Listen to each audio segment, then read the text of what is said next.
Vale, entonces bienvenidos a este último estudio del capítulo 7 de Mateo, ¿sí? Entonces, este último capítulo, o más dicho, esta última porción del capítulo 7, que viene siendo el tema, más dicho, viene siendo la conclusión de lo que hemos denominado, hemos estado estudiando las últimas semanas, que hemos denominado, más que el sermón del monte, se ha denominado la enseñanza o la doctrina del Señor Yahushua que se dio en un monte, ¿sí? O sea, es decir, en lugar de decir sermón, es una enseñanza, ¿sí? Es una enseñanza. Así que hemos estado estudiando esto durante estas últimas semanas y ahora llegamos a la conclusión, ¿vale? Así que, dicho sea de paso, es importante repasar algo que no siempre se pone el énfasis y que viene bien a la mano, ¿sí? Entonces, quisiera a la vez que vamos repasando el contenido, digamos, de estos pequeños versículos que nos restan del capítulo 7 y repasando algo de cómo es que, en mi caso, estudio la Biblia, por así decirlo, y se puede, y puedo, digamos, preparar los estudios y demás, ¿sí? Entonces, quisiera comenzar por ahí. Entonces, lo primero que debemos hacer cuando vamos a, a leer la Biblia, incluso sin intención de compartir, de dar una enseñanza, una prédica o algo por el estilo, lo que debemos hacer es, primeramente, como suele decir Carmita, entrar al lugar secreto a orar, pedir la dirección del Señor, ¿sí? Como solemos comenzar estos espacios y demás. Y luego de eso, preparar el ambiente para el estudio, ¿sí?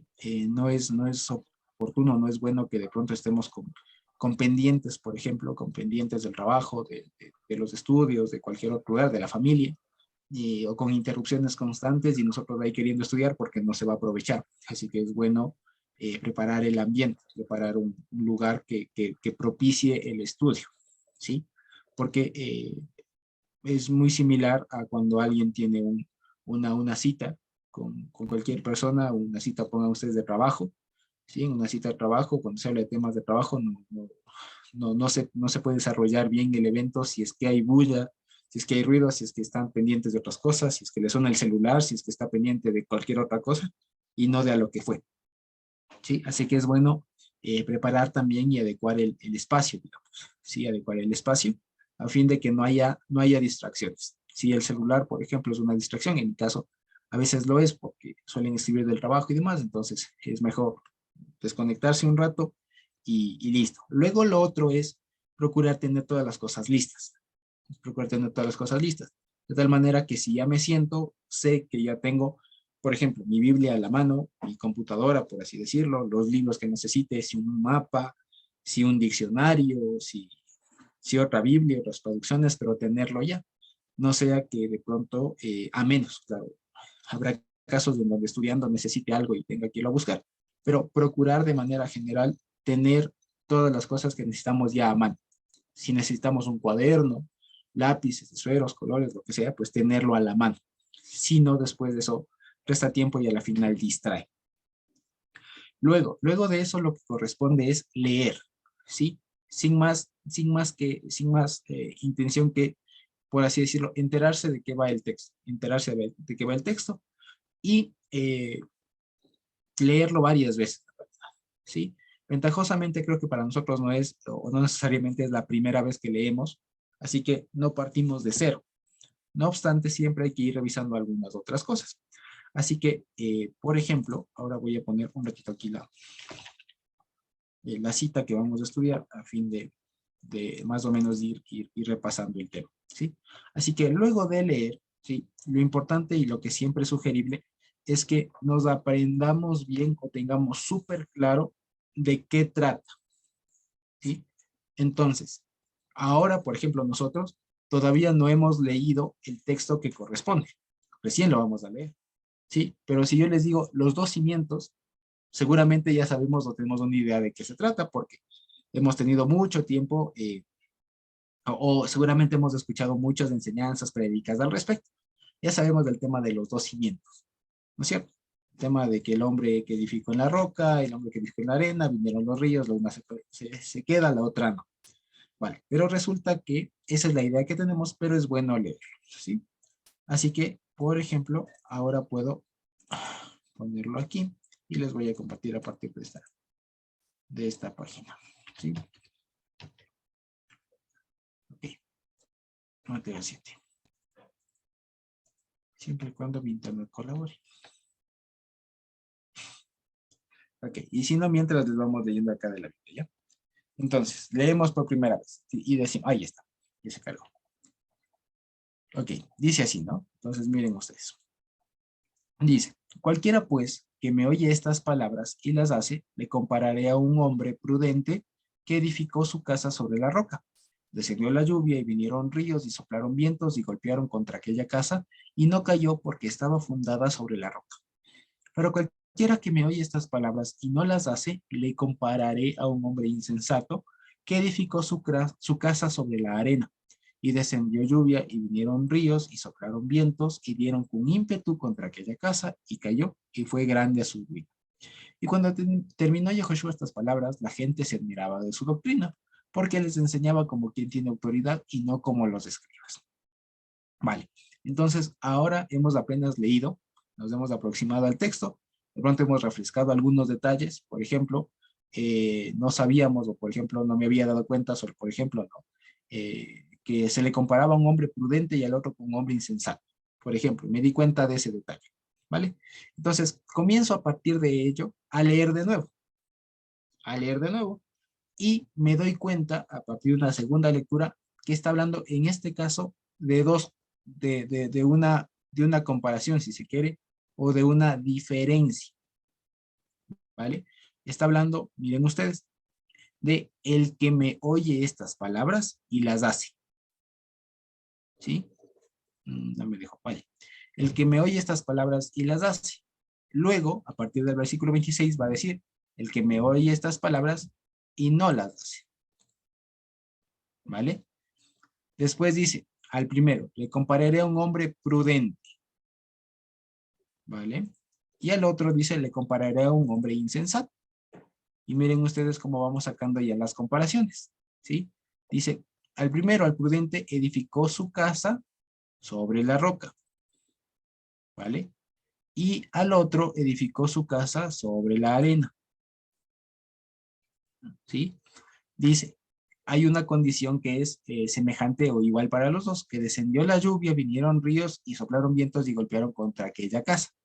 Esta es una semejanza, digamos, algo común entre los dos, ¿sí? Lo mismo se dice de la otra casa, ¿vale? Y después dice, la primera no cayó porque estaba fundada sobre la roca, es decir, no cayó, ¿vale? Voy a poner con azul. No cayó. Y la segunda cayó y fue grande su, ¿sí? Como para tener ahí. Entonces, miren ustedes, si esto lo esquematizamos, ya nos podemos dar un montón digamos, nos podemos dar cuenta de un montón de cosas, ¿sí? Entonces, ahora nada más les voy a compartir la pizarrita. ¿Me pueden confirmar si se ve la pizarrita? ¿Sí? Vale. Entonces, ¿qué hacemos?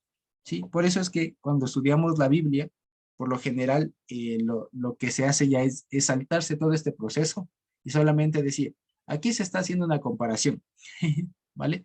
Pero miren que antes ha habido todo un proceso de decir, como se suele llamar un proceso de descubrimiento, ¿no? Un tema de a ver qué hay y todo lo demás, y después al final se suele plasmar nada más y decir.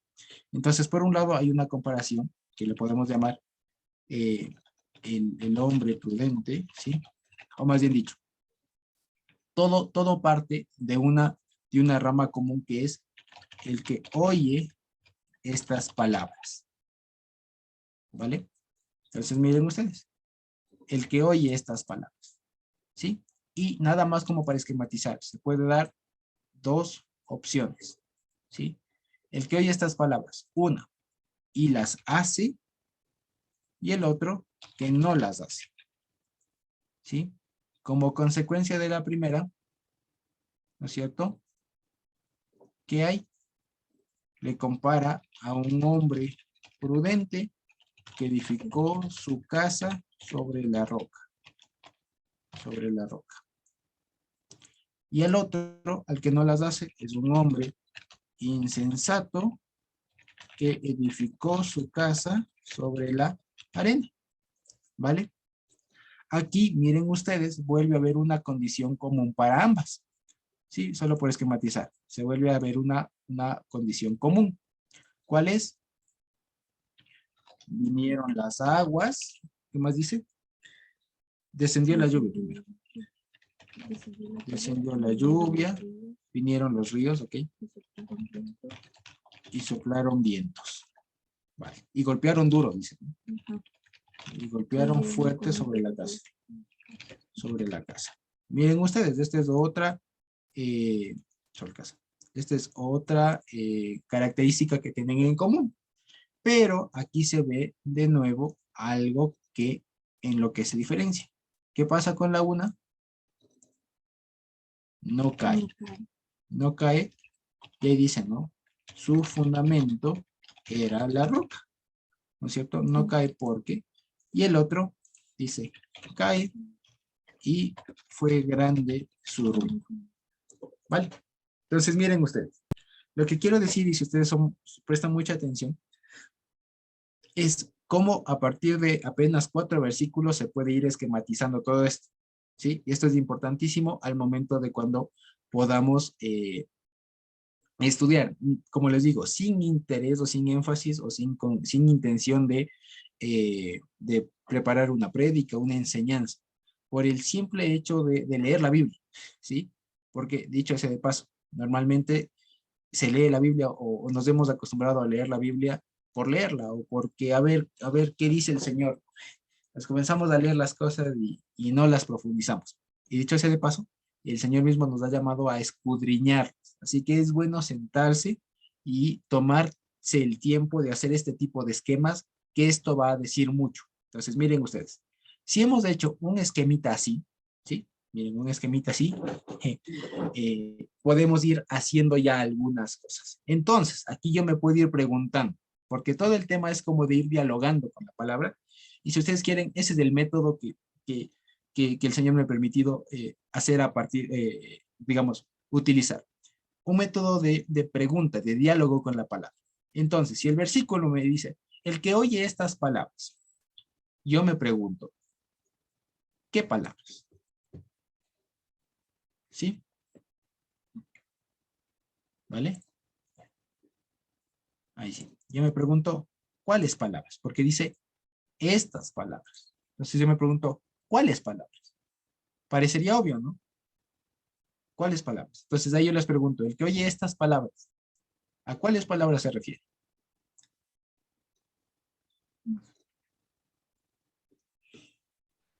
La Torah. ¿Se escucha? Ya, Lo que pasa es que, o sea, leyendo un poco el verso y haciendo la comparación con el verso que hay en Lucas 6:46, dice, ¿no? Que, o sea, es como decir que fundamenta una casa como una doctrina. ¿En qué? Entonces te dice que el uno lo hace en la tierra, en la arena. Es decir, yo no entendía cómo se construye. Entonces, en la arena es como encima. Lo que tú nos vienes a mostrar ahora, cómo hacer el estudio, es como cavar más. Es hacer ese proceso de hondar y cavar y escudriñar la palabra, hondando. Y entonces dice que el que fundamenta, en cambio, en Mateo 6, en Lucas 6:46 dice, el que cavó y encontró la roca y ahí hizo su casa. Entonces, yo pienso eso. sí, precisamente. Pero, ¿cuáles son estas palabras? Eh, Los 10 mandamientos pueden ser o también. Ahí pregunto, ¿de qué ha hablado en los últimos 3 capítulos? Del que hace la voluntad del Padre, decía, ¿no? Exacto, exacto. Y acuérdense que cuando hablamos, y ahí por ejemplo, miren ustedes cómo a partir de 2 palabritas, de 2 términos, puede surgir las cosas. Solo por preguntarme, estas palabras, parecería que estamos de acuerdo, ¿no? ¿Cuáles palabras? Y miren ustedes cómo de una semana a otra nos hemos olvidado, digamos así, o perdimos de vista, nos desconcentramos de todo lo que ya vimos. Los que están, acordémonos una vez más, que quienes están ahí estudiando, están escuchando esto, están ahí. No es que he dicho, bueno, Jesús, la siguiente semana si seguimos. No, estaban ahí. Esto seguramente fue unas horas, posiblemente, y estaban ahí. Entonces, después de escuchar todo el discurso, dice, el que oye estas palabras. ¿Cuáles? Ah, pues los que acaba de decir. ¿Vale? Entonces ahí el autor de esto, digamos, del autor de Mateo, más bien dicho, tanto el autor de Mateo como el propio Señor Yehoshua, lo que hacen es, una vez más, lo que decíamos la anterior semana, suponer o dar por entendido que todo lo que se habló ya quedó entendido. ¿Sí? Es decir, todo el tema de lo que llamamos las bienaventuranzas. ¿Se acuerdan cómo les llamamos en lugar de bienaventuranzas? ¿Quién se acuerda? Felicidades hay. Exacto. Como las razones para ser feliz, ¿no? Las razones para ser feliz. Después, ¿qué seguía? Sin ver la Biblia, a ver, sin ver la Biblia. ¿Quién se acuerda? Sin ver la Biblia. El no juzgar. No, eso fue antes, eso fue lo reciencito que vimos. Después me de las, acuerdo. después de la, después de las bienaventuranzas. De la luz, de la sal. Exacto, la luz, la sal, la ciudad que no puede ser escondida, ¿no? ¿Qué más seguía después?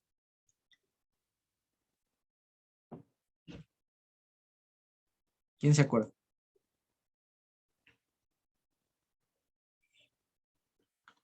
Sin ver la Biblia. Que La ira, el adulterio. No, todavía no. Que Yehoshua no vino a abolir la Torah, sino a llenar, ¿se acuerdan? Y comienza a hablar el tema de, ahora sí, de la Torah, de algunos ejemplos, ¿se acuerdan que habíamos visto? De cómo se había mal interpretado y cómo Yehoshua les vuelve a interpretar bien. ¿Sí? Viene a ajustar, ¿se acuerdan que habíamos hecho ese parámetro, ese ejemplo de ajustar la interpretación? Que habíamos visto ejemplos a partir de todos los casos que pone el Señor, de cómo se puede, en algunos casos, interpretar mucho, interpretar poco o no interpretar nada. ¿Sí? ¿Se acuerdan ustedes? Después, ¿qué sigue? Después, ¿qué vimos? ¿Quién se acuerda?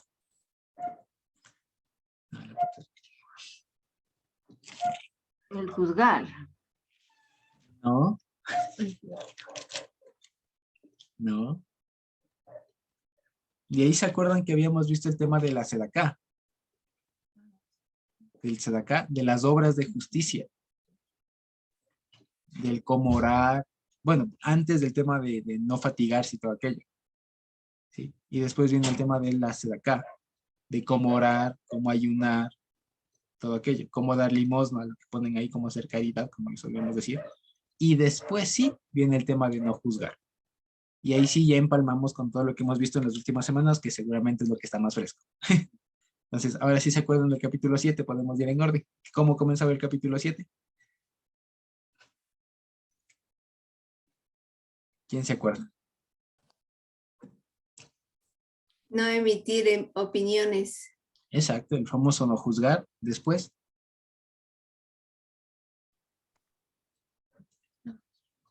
No. Por los frutos. Antes de. ¿Cómo orar? Sí. ¿Orar? No, ya pasamos. ¿La puerta? Antes de eso. Por ahí va, pero por ahí va. La famosa regla de oro. ¿Se acuerdan ustedes? El Pide, feliz se recibe. os dará. Exacto, que habíamos acordado y habíamos visto que más bien era que al que les pide dele. Que todo lo que los hombres les pidan, eso venga. Y ahí sí va el tema de las dos puertas y todo lo que vimos la anterior semana. Entonces, miren ustedes, solo como para poner, por ejemplo, cómo podemos hacer énfasis a partir de dos palabras de un versículo que está al final de un capítulo para hacer un recorderis de todo. Si nos diera el tiempo, pudiéramos hacer un recuento más a profundidad de todo lo que vimos. Pero creería que sería bastante cansado, por así decirlo, y además creería yo que con este ejercicio que hicimos de recordar todo, de traer a la memoria, seguramente no solo nos acordamos el esquema que tiene el Sermón del Monte o esta enseñanza del monte, sino además los contenidos que fuimos revisando en cada uno. ¿Vale?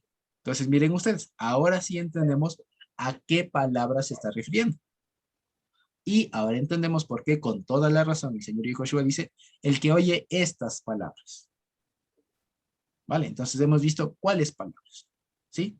Entonces, una vez más, con esto lo que vemos es que cualquier asunto que a nosotros nos llame la atención de un versículo es por algo. ¿Sí? Y eso es lo que por lo general solemos recomendar cuando nos corresponde hacer no nos corresponde compartir. A veces no es importante, miren ustedes, aquí no hemos tocado ninguna palabra en hebreo, ninguna cosa, que palabras en griego significa logo. No, nada que ver. Sino que simplemente hemos hecho a partir de palabras que están en español, términos que están en español, nos ha servido para hacer un recorderis, que es un ejercicio sumamente bueno para todos nosotros, ¿sí? Y que así verificamos y le forzamos, digamos, o le entrenamos a nuestro cerebro para que no olvide, ¿sí? Esto es como aquello que nos solían hacer los profesores de primaria. ¿Ustedes se acuerdan cuando nos enseñaban a escribir? ¿Y qué nos mandaban a hacer? ¿Se acuerdan de las Palitos, famosas? bombitas, raíz. Sí, pero ¿cuántas nos mandaban a hacer? Una plana. Bueno, que en Colombia ahí se llama plana. Exacto, las famosas planas, ¿no es cierto? Entonces, imagínense ustedes, si para nada más de escribir, para enseñarle a la mano a escribir, ahora imagínense ustedes el esfuerzo, digamos, o el ejercicio que toca hacer con el cerebro, que es como otro órgano, otro órgano de nuestro cuerpo que toca estarle ejercitando. Y si no el ejercito, pues se me va a ir atrofiando.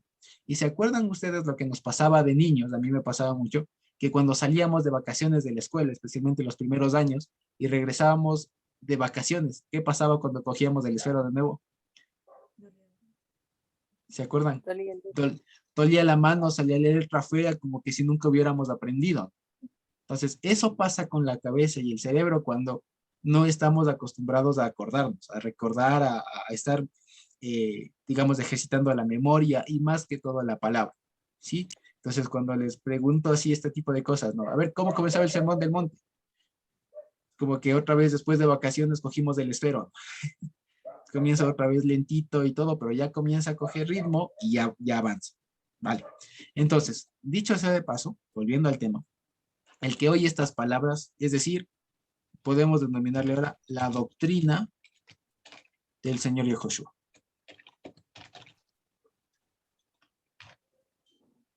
Yehoshua. ¿Sí? Esas son estas palabras, porque dicho sea de paso, vale la pena decir.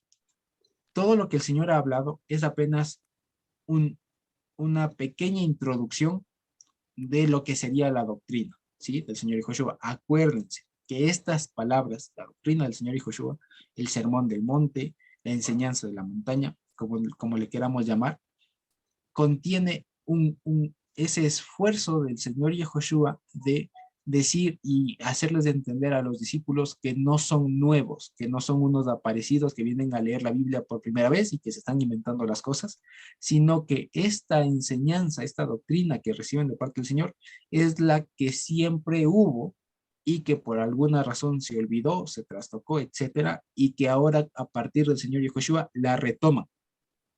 Así, lo que hemos dicho desde el principio, ¿se acuerdan del libro? Es decir, lo mismo que es ahora a los discípulos les toca seguir con la posta de lo que en su momento siguieron los apóstoles, digamos, los patriarcas, los profetas, etcétera, etcétera, etcétera. Con esto el Señor lo que está diciendo es, ustedes siguen esto, ustedes no son nuevos, no es que nos estamos aquí levantando como los rebeldes, los revolucionarios, sino que en realidad esto siempre fue. Y así es como siempre se debió haber entendido. Pero por las muchas interpretaciones, las muchas circunstancias que ha habido, entonces es que ahora se entiende de otra manera, pero esta es la forma como siempre se entendió. ¿Y quién más que para enseñarnos que el propio Dios que las dio? Anita. Justo con lo que estás diciendo, el verso 29 del capítulo, ¿no? Dice, bueno, voy a leer una versión que dice, porque Jesús hablaba con toda autoridad y no como los maestros de la ley. Entonces no dice que hablaba otras palabras diferentes, ¿no? Sino que dice porque Jesús hablaba con toda autoridad. Las mismas palabras, pero con autoridad, me parece que se podría entender, no sé. Y no Sí. como los maestros de la ley, como dice aquí. Y en nuestras versiones dice, y no como los escribas, no sé qué corresponda, pero, o sea, en el verso como que confirma que eran las mismas palabras, no sé. Sí, precisamente, es una muy buena observación, Anita. Y a eso precisamente va el tema de la bifurcación que sigue en el esquemita que se desprende de acá, ¿no? Y es que precisamente para la época, lo que dice el Señor Yehoshua no es otra cosa que lo que se hablaba en la época. Porque ¿de qué más iba a hablar de eso? ¿Se inventó otra Torah? No, leía la misma que había. ¿Y se inventó otro profeta Isaías? No, leyó el que todos leían. Pero el Señor Yahushua, como bien lo recalca Anita, lo que hace es hacerlo con autoridad, es decir, hacerlo de una manera correcta, hacerla de una manera, como se suele decir, hay en derecho lo que suele decirse la interpretación auténtica, que es que el que promulga la ley es el que puede, es el único, el que primeramente está llamado a interpretarla. Entonces, esto es lo que está haciendo el Señor Yahushua. Él dictó las normas y él mismo viene a enseñar cómo es que se hace. ¿Sí? Jimmy.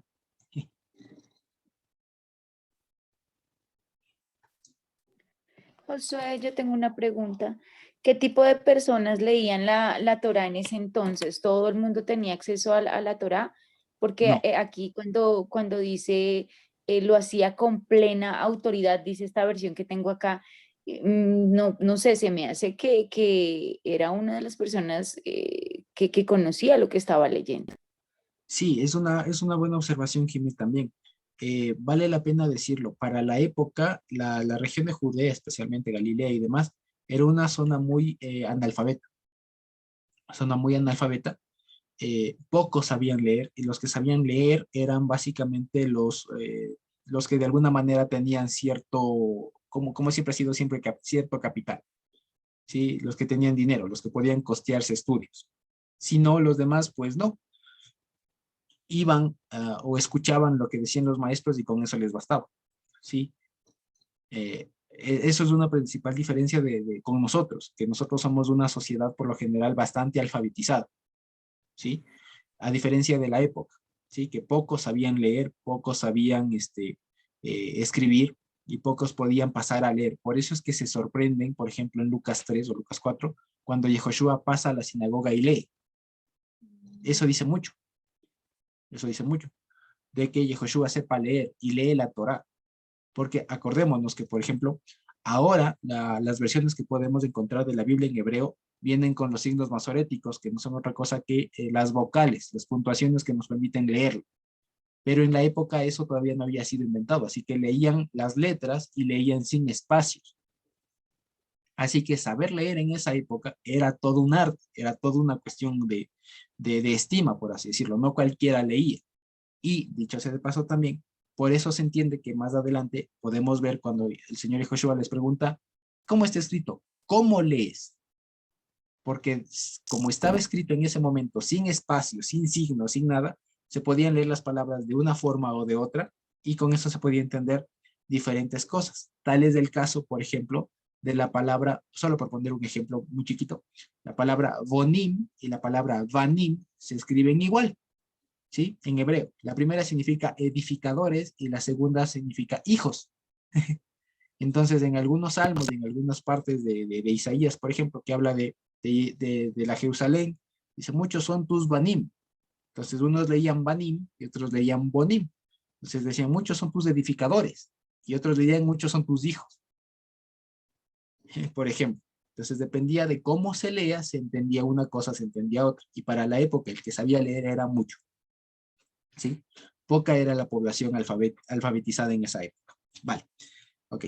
Entonces, volviendo al tema, el que oye estas palabras, hemos dicho, son la doctrina del Señor Yehoshua, plasmada básicamente en todo el sermón del monte, la doctrina de la montaña, la enseñanza en general. Ahora viene un tema. El que oye estas palabras está relacionado con algo que ya les voy a decir ahora, ¿sí? El oír estas palabras, ¿sí? El que oye estas palabras no está sino relacionado con alguien que edifica una casa, ¿sí? El que oye está relacionado con el edificar la casa, porque miren ustedes que ambos, tanto el hombre prudente como el hombre insensato, edifican casa, ¿sí? La diferencia es que el uno las hace las palabras, y el otro no. Entonces, el hacer es lo que determina dónde se edifica. El hacer, el oír y hacer la palabra implica hacerlo sobre la roca, y el no hacerlas significa hacerlo sobre la arena. ¿Vale? Miren ustedes. ¿Sí? Entonces, una vez más, encontramos otra semejanza. El que oye, ambos oyen. El insensato y el prudente escuchan. Y eso les da la semejanza de que ambos edifican una casa. Pero el uno que las hace, lo edifica sobre la roca, y el que no las hace es como que se las edificara sobre la arena. ¿Vale? ¿Sí? Ok. Ahora, esas cosas o estas casas van a ser probadas, van a ser sujetas de alguna realidad a la que debe estar expuesta una casa, porque una casa es completa en tanto aguante ciertos fenómenos naturales, ¿sí? Si una casa no aguanta la lluvia, pues no sirve para nada. Si es que una casa no aguanta alguna corriente,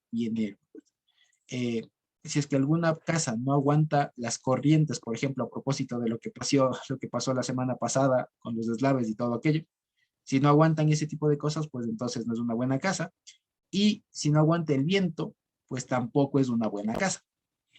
¿Vale? Entonces lo que quiero decir es que estas casas van a ser sometidas o van a experimentar las condiciones propias que debe superar una casa, ¿sí? Y de eso, las primeras no caen y las otras sí caen, ¿vale? Entonces, esto es lo que se conoce como una parábola, ¿sí? Esto es lo que se conoce como una parábola. Una parábola no es una cosa que un ejemplo, una ejemplificación, ¿sí? Una parábola no es una cosa que la forma que encontró el Señor Yehoshua de explicar algo muy complejo a través de un ejemplo cotidiano y de fácil entendimiento para las personas. Porque como bien nos recalcó Jimé, para la época poco se podía hacer o poco podía hacerse entender el Señor Yehoshua si hablaba en términos muy, muy elocuentes o muy no sé, como muy intelectuales, ¿no? No le iban a entender. Entonces lo que tenía que hacer es, ustedes imagínense personas que construyen casas. ¿Todos hemos visto? Sí, ya, pues imagínense eso. Sí, entonces está haciendo algo muy complejo, poniéndolo en lenguaje sencillo. Vale. Ahora bien, volviendo a la metodología. Aquí hay algunas palabras que nos llaman la atención, como por ejemplo la palabra casa. ¿Vale? La palabra casa, ¿sí? Y la palabra roca y la palabra arena. Entonces, ahí viene la pregunta. ¿A qué se refiere la palabra casa? Cuando alguien dice, edificó su casa. ¿Sí? Edificó su casa. Entonces, ahí viene la pregunta. ¿Para qué alguien o con qué objetivo alguien edificó una casa? Entonces, las respuestas son variadas. Para vivir, para, no sé, por necesidad, para guarecerse, etcétera, ¿sí? Como que para suplir una necesidad vital, ¿cierto? Sí, para vivir, básicamente, suplir una necesidad. Pero esto, que es una cuestión cotidiana, que parece obvia, ¿no es cierto? En realidad se puede trasladar a un sentido un poco más profundo por lo que implica la palabra casa. Cuando hablamos de la Biblia, la palabra casa también implica una doctrina, ¿sí? La enseñanza de la casa, ¿sí? Es como cuando dicen, a mí en mi casa me enseñaron a ceder el asiento a los viejitos. ¿Ya? ¿Y eso qué se entiende? Ah, pues que hay algunos valores del hogar, la enseñanza, ¿sí? Mi papá me decía, en mi casa se hacía tal cosa, así no pasaba en mi casa. No sé si han escuchado esas cosas o de pronto hemos dicho, no, en mi casa no se hacía así, o en mi casa se hace así, de tal forma. ¿Y eso qué significa? Ah, pues la palabra casa se está utilizando también en el sentido de enseñanza, de doctrina, de conjunto de aprendizaje, ¿sí? En ese sentido. Entonces, miren ustedes, alguien puede hacer un edificio de doctrinas o una doctrina, ¿vale? A partir de las palabras del Señor Yehoshua. ¿Sí? Entonces, eso es lo que estamos aprendiendo de aquí. ¿Sí? Muchas personas pueden, ahí que lo explico. Es posible, ¿sí? Es posible edificar una casa, entiéndase, doctrina, ¿sí? Escuela de pensamiento, si ustedes quieren. Escuela de pensamiento a partir de las enseñanzas del Señor Yehoshua. ¿Sí?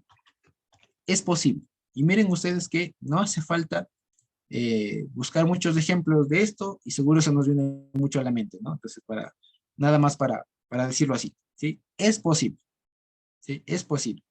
Pero aquí viene la diferencia. ¿Cómo se comprueba cuál es de verdad y cuál es de mentira? ¿Vale? Probando el cimiento. Exacto, probando en dónde realmente está cimentado, ¿sí? Porque alguien puede tener una cosa que llamaríamos aquí mucha teoría, que es lo que escucha. Entonces hay mucha teoría, pero no hay práctica. Es lo mismo que tener una hermosa casa que está edificada sobre un cieno, sobre algo que no tiene cimiento. Porque eso, cuando se enfrenta a la realidad que le toca enfrentar a esa casa, se cae. ¿Sí? Dicho sea de paso, como les decía, la lluvia, los ríos o las corrientes de agua, que es lo que pasa cuando llueve, y los vientos son las condiciones normales que debe enfrentar una casa. ¿Sí? Cuando llueve, ¿qué se forman? Pues riachuelos.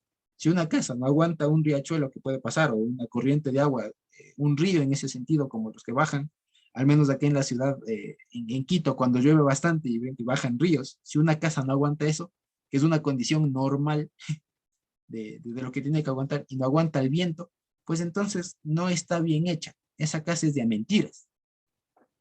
¿Vale? Entonces, dicho sea de paso, estas cosas de aquí, ¿sí? No son sino condiciones normales, ¿sí? Condiciones normales de su realidad, ¿vale? Es decir, una casa tiene que aguantar la lluvia, una casa tiene que aguantar las corrientes que se forman cuando llueve, y una casa tiene que aguantar el viento. ¿Eso qué es? ¿Algo extraordinario? No, es algo normal, es lo que tiene que aguantar una casa, ¿sí? Y esa es la cuestión. Cuando una doctrina, una escuela de pensamiento, una casa edificada a partir de las enseñanzas del Señor Yehoshua, pero no aguanta sus condiciones normales de la realidad, entonces eso no es. No es. Y por poner un ejemplo así súper abstracto, ¿sí? Es como aquella persona que mucho predica o mucho dice creer en Dios, ¿sí? Pero que al momento de que le viene una pequeña aflicción, un pequeño desliz en la vida, como cualquier otra, ¡puf! Se desinfla y perdió todo el norte, ¿sí? O aún más, cuando alguien de pronto hay una organización, por así decirlo, que hay de muchos tipos. Hay una organización, por ejemplo, cualquiera, que a partir de las palabras del Señor Yehoshua funcionan o los ponen como su centro, pero que al momento de enfrentar la vida, de enfrentar la realidad y las mínimas condiciones reales, no aguantan, se desarman, se caen. Esas no son las propias. En otras palabras, lo que el Señor Yehoshua nos está diciendo es, ustedes, discípulos, que les corresponde tomar la batuta ahora, que les corresponde tomar la posta, ustedes tienen que primerísimo oír las palabras. Y eso implica saber identificar lo que vimos la semana pasada. Saber identificar cuándo vienen de el Señor Yehoshua. Eso es de presupuesto para esto, ¿no? Entonces, aquel que ha aprendido a escuchar las palabras, a discernirlas, a identificarlas, a saborearlas, debe en cambio estar dispuesto a hacerlas.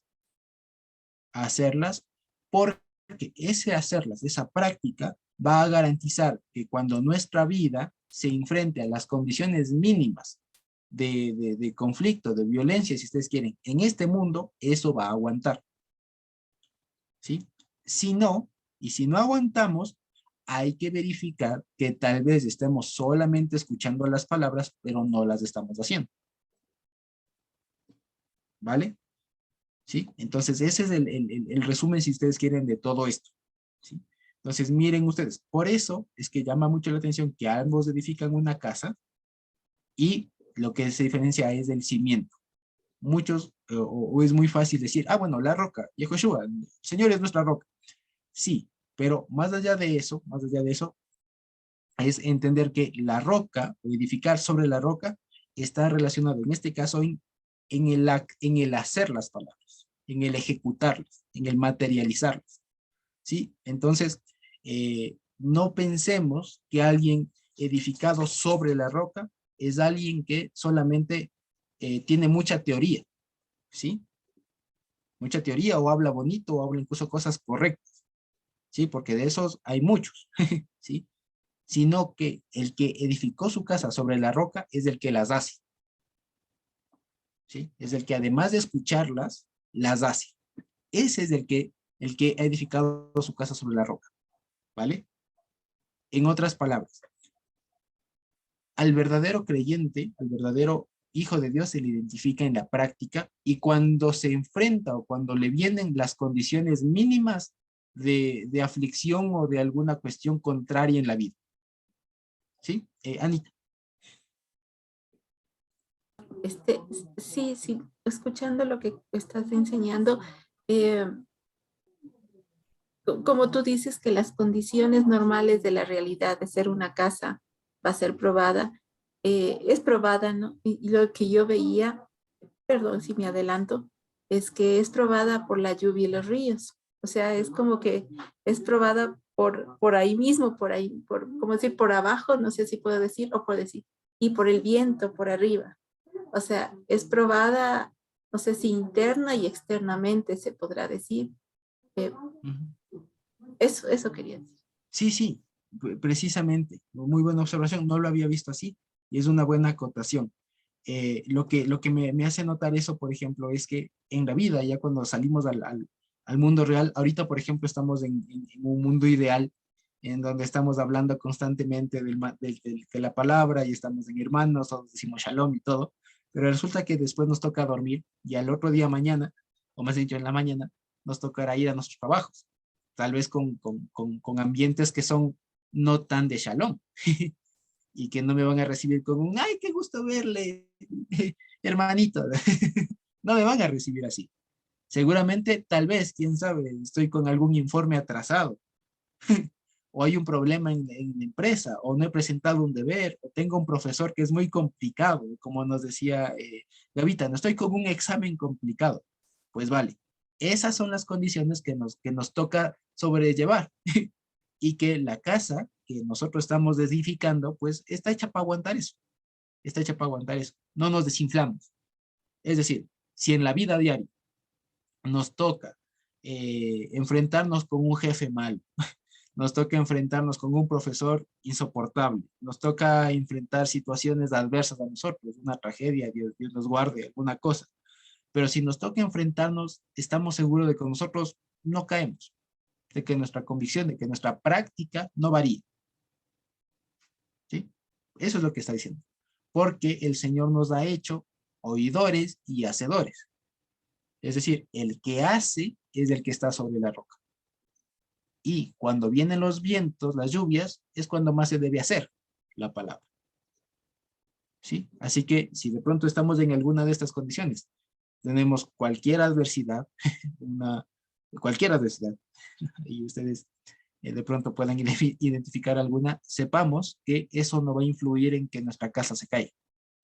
Y si de pronto, Dios no quiera, vemos que nuestra casa, nuestra convicción, nuestra certeza, por así decirlo, nuestra confianza en el Señor, en nuestro hacer, más que nada, el poner en práctica la palabra, se está tambaleando, pues es momento de echar un vistazo y rever las cosas. Puede que no esté escuchando las palabras, o puede que esté solo escuchando y no haciendo nada, o haciendo muy poco, o haciéndolo mal. ¿Sí? Entonces es un buen momento para eso, ¿vale? Entonces, una vez más, el que oye estas palabras y las hace es el que edifica sobre la roca.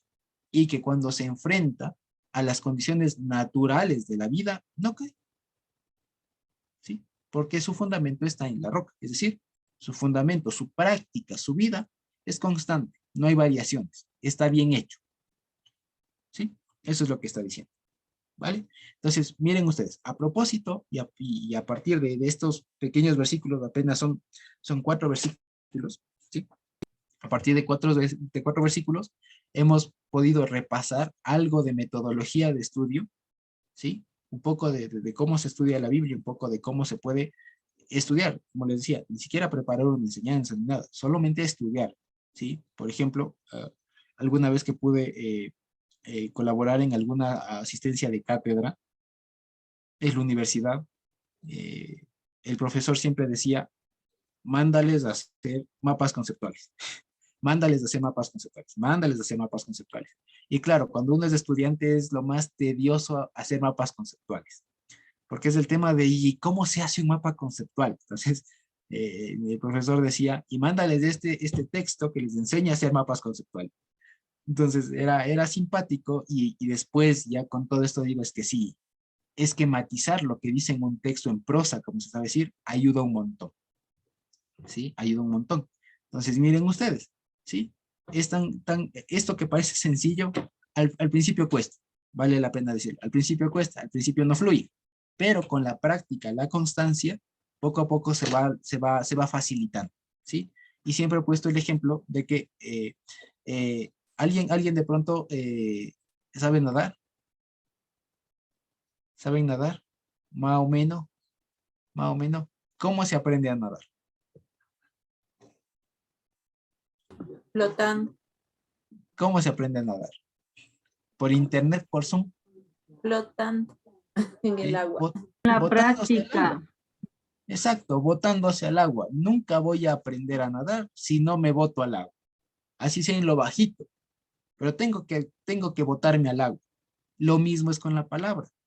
Nunca voy a poder, digamos, nunca voy a crecer, nunca voy digamos, a poder desarrollarme un poco más y por lo menos no me siento así a mojarme, a chapotear, por lo menos, así diciendo. Aunque sea hacer no tan bonito, no tan así, pero hacer, ¿sí? Y hay que perder el miedo, hay que perder el miedo, ¿sí? Y dicho sea de paso, no, por lo general a veces nuestra condición o nuestra perspectiva es como de, no, es que yo cuándo voy a llegar a ser así, ¿no? Es que el hermano explica bien bonito, ¿yo qué voy a poder? No, no. Si yo les contara cómo yo explicaba al inicio, ¿no? No, lo que el Señor me ha dado no es una cosa de un día para otro, ahí está, Jessy me conoce desde hace mucho, mucho tiempo atrás, y yo me hacía un lío, yo me hacía un lío, comenzaba en Génesis, me iba a Apocalipsis, regresaba a Éxodo, después iba a Hechos, y una mezcolanza y de cosas, ¿no? Pero poco a poco se va aprendiendo, poco a poco toca perderle el miedo, toca ir agarrando confianza, con el ejemplo de la natación, hay que por lo menos ir metiendo los pies, poco a poco ir chapoteando y ya con el tiempo nos vamos a dar cuenta que solitos ya sabemos nadar. ¿Sí? Porque creo que al menos así se aprende, ¿no? En mi caso fue así. Me botaron al río la primera vez y aprendí en un río. Al principio era que ahí medio me ahogaba, me cuidaban y todo, pero después ya de un rato al otro, ¡ping!, ya salí nadando. Entonces, y ya después simplemente es ir agarrando más cosas y demás. Entonces, esa era la intención de esto, ¿sí? Una intención doble, que podamos evidenciar un poco más y practicar juntos, cómo a partir de 4 versículos se puede hablar de mucho, se puede enfatizar, se puede sacar comparaciones, ¿sí? Por ejemplo, es un caso en donde se han planteado comparaciones. Más adelante veremos algunas otras formas que también el Señor utilizaba o que de pronto en las parashot se puede ver, etcétera. Pero básicamente hacer este esquemita es bueno, ¿sí? Es más, si por ejemplo cuando nos corresponda compartir o simplemente cuando nos toque estudiar la Biblia, así estudiemos un versículo, es bueno esquematizarlo, que nuestra mente pueda verlo, ver eso que aquí para nosotros es hasta tedioso a veces, ¿no? Ver un montón de letras rojas, por ejemplo, ver un montón de letras rojas ahí, letra chiquitita, aparte que es la Biblia, ¿no? Poderlo esquematizar, hacerlo grande y todo, y verán que poco a poco se va ganando experiencia y además eso va a generar, como les decía al principio, que nuestro cerebro se ejercite para ganar memoria, para ser más activos, más despiertos en la palabra, y además de eso también tiene sus efectos digamos, extras de que también se va a despertar eso para nuestras actividades cotidianas. ¿Sí? Y si ya tenemos un poco eso desarrollado, que algunos tienen más afinidad para eso que otros, y si ya lo tenemos, pues se va a potenciar todavía más. Y qué mejor si es que lo podemos hacer a partir de la palabra, ¿sí? Así que, recapitulando todo, ¿sí? Es bueno adecuar el espacio para ponerse a estudiar, es bueno tener los materiales a la mano, y es bueno esquematizar lo que estamos leyendo, ¿sí? Miren ustedes, otra cosa que me olvidaba, no hace falta enfatizar en palabra por palabra. En este caso casi que lo hemos hecho porque era un texto cortito. Pero si me corresponden, por ejemplo, estudiar ya capítulos, no voy a ir palabra por palabra. Una por el tiempo, otra porque a menos que sea extremadamente necesario. Pero cuando el texto por lo general es más largo, pues los énfasis van a ser más chiquitos. Y por lo general, tenemos que estar siempre alertas porque el Espíritu siempre habla y siempre va a haber algún versículo, alguna cosita que nos va a llamar la atención y seguramente ahí es donde el Señor quiere que profundicemos. El ejemplo que les puedo compartir más reciente y que se han de acordar es el ejemplo del oro. ¿Se acuerdan ustedes? ¿Cuántas veces no habremos leído que el arca se hacía de oro? Y yo nunca me pregunté por qué de oro. Hasta que ahí me llevó a ver todo lo que pudimos ver este Shabbat que pasó.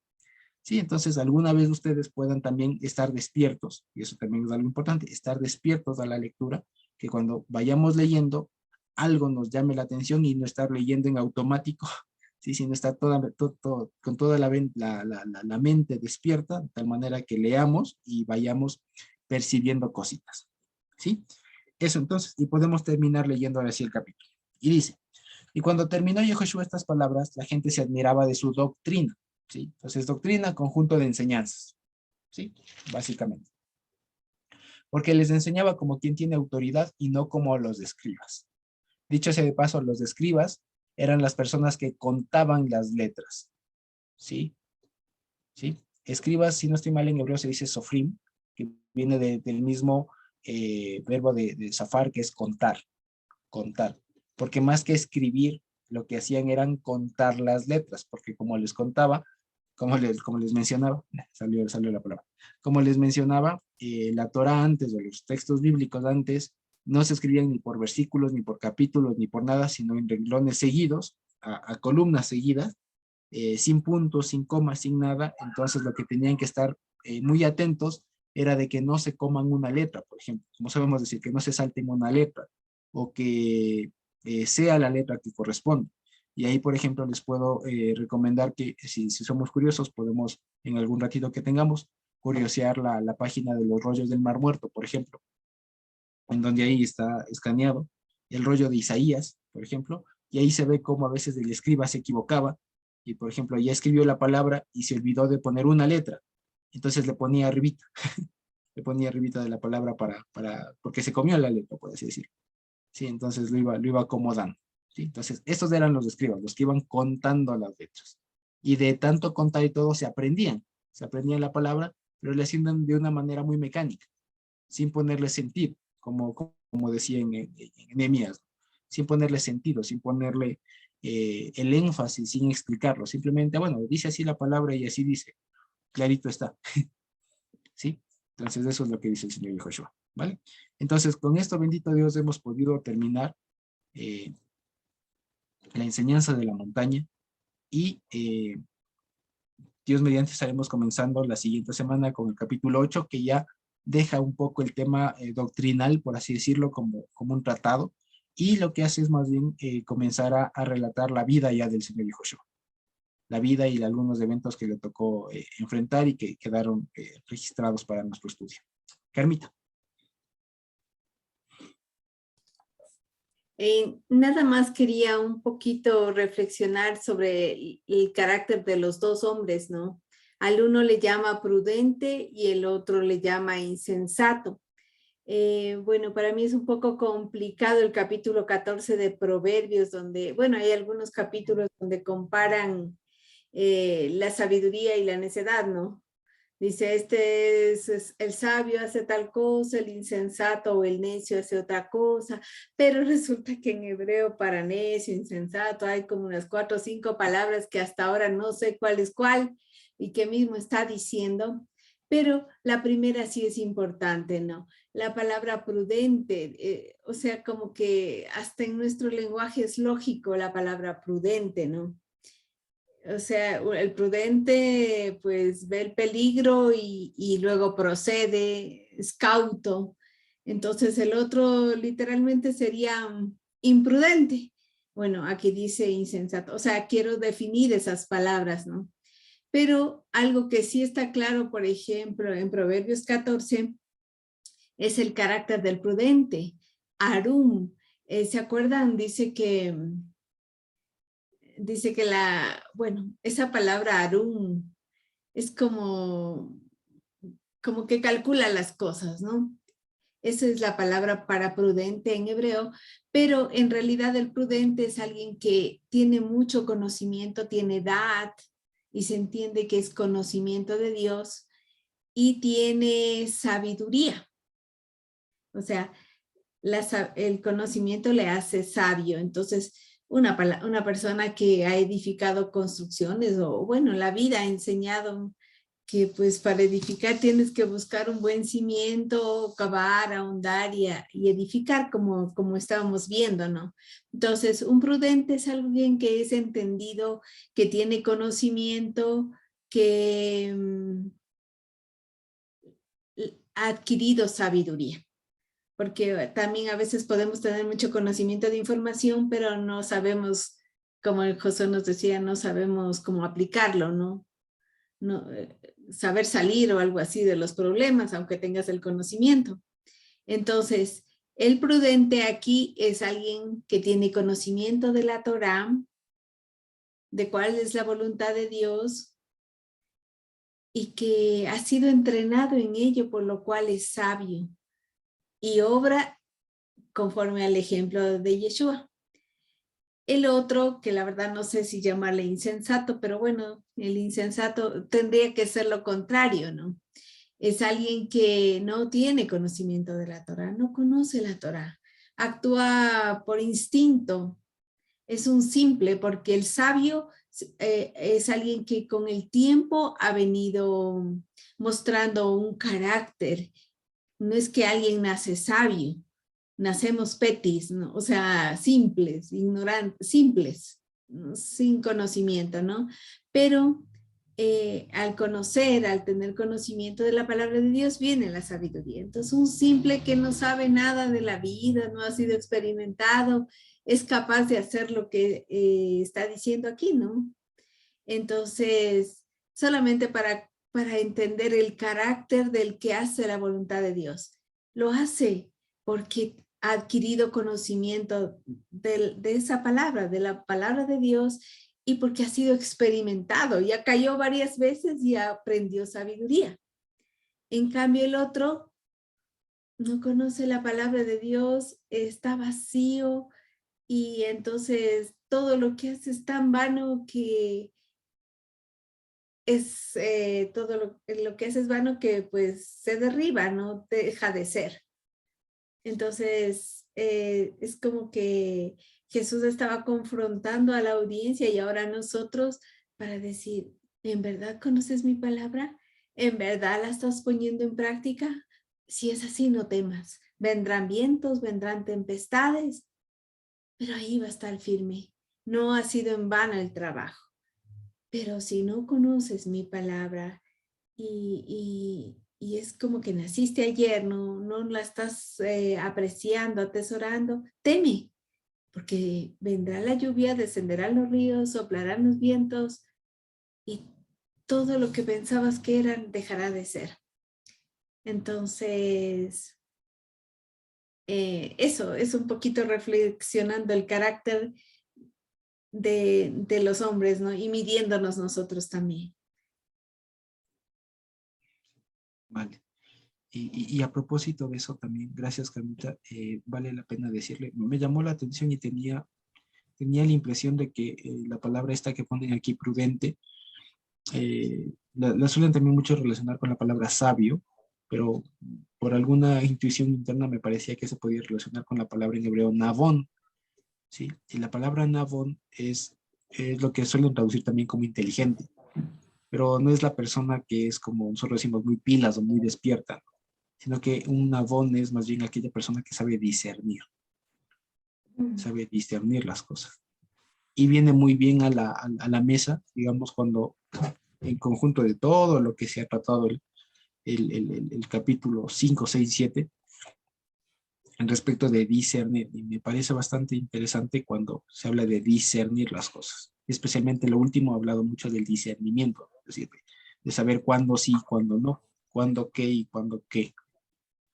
¿Sí? Entonces, más que prudente como ser muy cauto, sí, como que ser muy, muy cauto, muy anticipado o algo así, como que calcula, se previene las cosas, es alguna persona que sabe discernir las cosas, ¿sí? Lo cual implica también madurez, etc. Vale, entonces creo que así hemos llegado por fin, digamos, al final de este capítulo 7 y del Sermón de la Montaña.